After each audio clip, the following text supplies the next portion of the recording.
Hi, it's Bruce from Electric Asset. We're in downtown Vancouver at a building called Carina. We've just upgraded this to have an infrastructure to support up to 93 residential units having EV chargers. Let's have a look at the work we've done. At Electric Asset, we work with Stratas to install charging units to fit their needs. If it's multiple charging stations or just a few, we work closely with Stratas to make sure the building and the residents are getting what they need to drive into the future.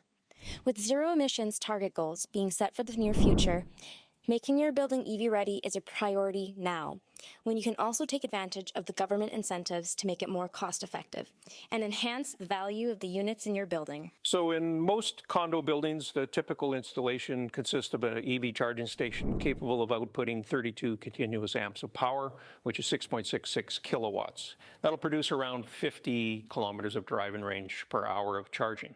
They all come outfitted with a J1772 nozzle, which will charge any EV sold in North America. If you have one of these parking stalls, what we add is what's called an EV pillar. You can install a charger on both sides if there's vehicles on both sides. It's very easy to install. It fits right on the property line of the parking stall. And we do add wheel stops for protection of the charging station. What is EV ready?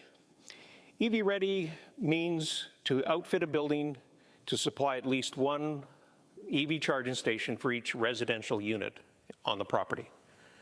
And there is no better time to be EV ready in British Columbia. There's $137,000 available in rebates to encourage Strata properties to upgrade and be EV ready. Contact us now and let's make it happen.